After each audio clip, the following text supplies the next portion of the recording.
السلام علیکم everyone, welcome back to story world. آج میں آپ کے لیے لے کے آئی ہوں عشق ہم دو من کی ایپیسوڈ 3۔ لاسٹ ایپیسوڈ میں ہم نے دیکھا تھا کہ سب لڑکیاں بابا صالح کا ویٹ کر رہی ہوتی ہیں اور ان کا رومال لینا چاہتی ہیں، کیونکہ رومال کی یہ کہانی ہے کہ وہ جس کو بھی ملتا ہے اس کی شادی شہزادے سے ہوتی ہے، لیکن بابا صالح کسی بھی لڑکی کو وہ رومال نہیں دیتے اور اینڈ میں ایک کنیز کو وہ رومال دے دیتے ہیں۔ کنیز کا نام یشوین ہے اور وہ لالا کی بہنوں کی طرح ہے، اس کی بیسٹ فرینڈ ہے، اس کے گھر میں ہی رہتی ہے۔ لالا مجیب درابی کی بیٹی ہے جس سے یوسف شادی کرنے کونیا آ رہا ہے۔ یوسف کونیا پہنچ چکا ہے لیکن اس کا من نہیں کر رہا شہر کے اندر جانے کا، اس لیے وہ باغ میں باہر ٹہل رہا ہے۔ چلیں جی اب آگے سٹارٹ کرتے ہیں۔ یہ ایپیسوڈ بہت ہی انٹرسٹنگ ہونے والی ہے، آپ نے اینڈ تک ضرور سنی ہے۔ اس میں یوسف اور یشوین فرسٹ ٹائم ملیں گے۔ چلیں جی سٹارٹ کرتے ہیں۔ کچھ دیر تک وہ یوں ہی باغ کی سیر کرتا رہا، گھوڑے کو گھاس چرنے کے لیے چھوڑ دیا۔ کچھ دور سبزے پر رکھی ایک سراہی نظر آئی، اسے پیاس لگی تھی، اس کا پانی ختم ہو چکا تھا۔ پھر سراہی کے قریب اسے ایک لڑکی بھی دکھائی دی، اسے مانگ کر پانی پی لینا چاہیے تھا کیونکہ وہ شام تک شہر کے اندر جانے کا ارادہ نہیں رکھتا تھا۔ وہ لڑکی کے قریب گیا جو زمین پر جھکی کچھ کھود کر نکال رہی تھی۔ تمہاری سراہی میں پانی ہے تو مجھے دے دو، مجھے پیاس لگی ہے، تحکم سے کہا۔ ایسے اچانک آواز پر لڑکی کچھ ایسے گھبرا گئی کہ قریب رکھی سراہی ہاتھ لگنے سے لڑک گئی اور سارا پانی زمین پی گئی۔ سر سے پھسلتی چادر کو کھینچ کر پیشانی تک گھسیٹا اور کان سے پلو پکڑ کر چہرے کو چھپانے کی کوشش کی۔ سر اٹھا کر اسے دیکھا بھی، کیا اجنبیوں سے ایسے مخاطب ہوا جاتا ہے؟ دھوپ تیز تھی شاید اسی لیے اس کے لہجے میں بھی تپش تھی۔ میں نے تو صرف پانی مانگا ہے۔ وہ پیاسا تھا شاید اسی لیے لہجہ کانٹا تھا۔ مانگنے والوں کی آوازوں میں ایسی للکار ہوتی ہے۔ دھوپ واقعی میں بہت تیز تھی، سورج سوا نیزے پر تھا۔ میں نے تو التجائیہ مانگا ہے۔ وہ شرمندہ ہوا کہ آخر کار مجیب درابی کے گھر جانا مؤخر نہیں ہو سکا تو اس نے غصہ اجنبی لڑکی پر کیوں اتارا؟ ایسے التجائیہ کہ میری سراہی پھسل گئی، پانی بہہ گیا۔ لڑکی پھولوں کے ڈھیر کے پاس بیٹھی تھی، اس کے گال گیلی مٹی سے لتھڑے ہوئے تھے۔ چادر کھینچتے ہوئے گیلی مٹی اس کے ناک، گال، بھووں پہ نقش ہو چکی تھی۔ یوسف شعراوی ایک بدتمیز انسان رہا ہوگا۔ وہ آنچل کی اوٹ سے جھانکتی لڑکی کی آنکھوں کے غصے اور مٹی سے بنے نقش و نگار کو ایسے دیکھ رہا تھا جیسے خطہ اسود میں لکھے رومی کے شعر کو شمس کی نظر سے پڑھ رہا ہو۔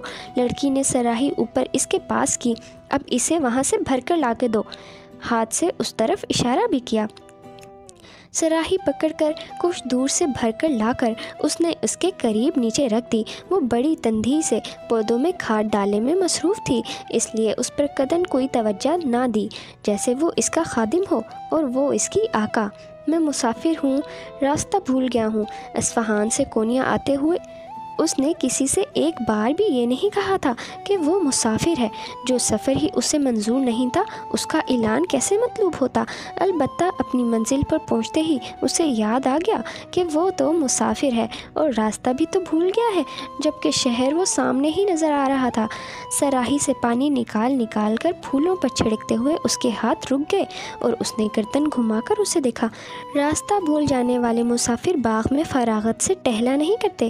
میں ٹہل نہیں رہا، میرے گھوڑے کو بھوک لگی تھی، اس کی خوراک کی خاطر رک گیا تھا، سارا قصور گھوڑے کا نکال دیا۔ لڑکی نے سر گھما کر ذرا دور اس ہی کی طرح ٹہلتے گھوڑے کو دیکھا۔ گھوڑے کو تو اتنی بھوک لگی ہے کہ وہ گھاس کھا نہیں سونگ رہا ہے۔ یوسف نے بھنا کے گھوڑے کو دیکھا کہ او گدھے تھوڑی سی گھاس کھا لے۔ وہ لاجواب ہو چکا تھا۔ کیا اس شہر کے سبھی لوگ تم جیسے بدتمیز اور بدلحاظ ہیں؟ وہ گھوڑے کی پیٹھ پر بیٹھ چکا تھا۔ اتنے نہیں جتنے تم ہو، تم گھوڑے پر سوار ہو کر ایک لڑکی سے مخاطب ہو۔ کیا تم میں اتنا بھی اخلاق نہیں کہ ایک عورت کو کبھی بھی بلندی سے مخاطب نہیں کرتے، نہ پہاڑ کی چوٹی سے، نہ گھوڑے کی پیٹھ سے؟ یوسف نے اپنا سر گھومتے ہوئے محسوس کیا۔ اسے لگا کہ اس کی اب تک کی زندگی عقارت گئی۔ مدرسوں کی مار، کتابوں کے اسباق، عقل مندی اور دانائی کی باتیں سب معمولی رہیں۔ میں اس شہر میں اجنبی ہوں، گھوڑے کی بلندی سے کود کر کہا۔ یعنی آخر کار یہ فیصلہ ہو گیا کہ یہی وہ شہر ہے جس کا راستہ تم کچھ دیر پہلے بھولے ہوئے تھے؟ یا اللہ، صبح سرائے میں اس نے کس کی شکل دیکھی تھی؟ پانی کے برتن میں اپنی ہی شہر کے راستوں کے بارے میں انجان ہوں۔ حیرت ہے، ایک مسافر ایک عورت سے راستہ پوچھنا مناسب سمجھتا ہے۔ وہ یہ تک نہیں جانتا کہ عورتیں راستے نہیں بتاتی، یہ کام مردوں کے ہوتے ہیں، ورنہ انہیں بھٹکا ہوا مانا جاتا ہے۔ اس نے سر اٹھائے بغیر، اسے دیکھے بغیر کہا۔ یوسف کی ساری عقل مندی اس کے قدموں میں آ گری۔ اس کا مکر اس کا منہ چڑھانے لگا۔ وہ گھوڑے پہ سوار ہوا اور اسے ایڑ لگا دی، اور چارہ ہی کیا تھا؟ کیا وہ اپنی ساری عقل مندی سے وہیں ہاتھ دھو بیٹھتا؟ اور کتنا ذلیل ہوتا۔ شہر کے اندر داخل ہو کر وہ گھوڑے سے اتر گیا اور اس کی لگام پکڑ کر چلنے لگا۔ شہر اچھا ہے۔ تختیاں لہراتے، چیختے چلاتے، بھاگتے دوڑتے بچے مدرسے سے باہر نکلے۔ انہیں دیکھ کر اس نے سوچا، بڑھئی جو میز کی سطح پر کیلیں ٹھونک رہا تھا، وہ بوڑھے جو قہوہ پیتے ہوئے مسافر کو اپنی مسکراہٹ سے سلام کر رہے تھے، کو دیکھ کر بھی میووں کا تھال سر پر اٹھا کر ڈگمگا کر چلتا خوانچہ فروش جو نامعلوم کی زبان میں آوازیں لگا رہا تھا، سے کھانے کی کچھ چیزیں لے کر کھاتے ہوئے اسے شہر اور اچھا لگنے لگا تھا۔ ٹھیک ہے، اسے مجیب درابی کے گھر جانا ہی ہے، لیکن خوش آئند بات یہ ہے کہ وہ یہ جان چکا ہے کہ اس نے اپنی اب تک کی زندگی میں 2 بڑی غلطیاں کی ہیں۔ گھوڑے پر سوار ہو کے لڑکی سے بات کرنے کی پہلی غلطی، اسی لڑکی سے راستہ پوچھ لینے کی دوسری غلطی۔ مشک فروش کی دکان کے اندر سرسری جھانکتے ہوئے اس نے اپنی 2 غلطیاں اور جان لینے کا ارادہ کیا۔ اسے اس لڑکی سے دوبارہ ملنا چاہیے، غلطی دہرانی چاہیے، اسے اس لڑکی سے کچھ اور باتیں کرنی چاہیے، غلطی کو درست کرنا چاہیے۔ وہ اس لڑکی کو دیکھنا چاہتا ہے، لیکن ہاں بس دیکھنا چاہتا ہے، پوچھنا چاہتا ہے، یا پھر خالی سراہی تھامے وہ گھر میں داخل ہوئی اور حوض کے کنارے بیٹھ کر اپنے پیروں کی مٹی دھونے لگی تھی۔ پانی میں اسے اپنا عکس نظر آیا تو چہرے پر مٹی کے دھبے بھی نظر آئے۔ وہ جلدی جلدی منہ دھونے لگی۔ لیلا جو اس کے انتظار میں نہ جانے کتنے پہر سے اپنا سانس روکے ہوئے تھے، بلائی منزل سے بھاگتی دوڑتی ہوئی نیچے آئی کہ راستے میں آنے والی کتنی ہی چیزیں اس کی ٹھوکر سے لڑکھڑا کر ادھر ادھر جا گری اور دہائیاں دینے لگی کہ بس کر دو لیلا، ہمیں اٹھا کر گھر سے باہر کیوں نہیں پھینک دیتی؟ ہر روز ہمیں پامال کرتی ہو، ہماری بھی کوئی عزت ہوتی ہے۔ وہ آ چکا ہے، لیلا نے کچھ اس شدت سے اس کے کان میں گھستے ہوئے کہا کہ وہ حوض میں گرتے گرتے بچی۔ یشفین ویسے تو بنائی ہوئی تھی، لیکن لیلا کے جوش پر اپنا غصہ بھول گئی۔ کب؟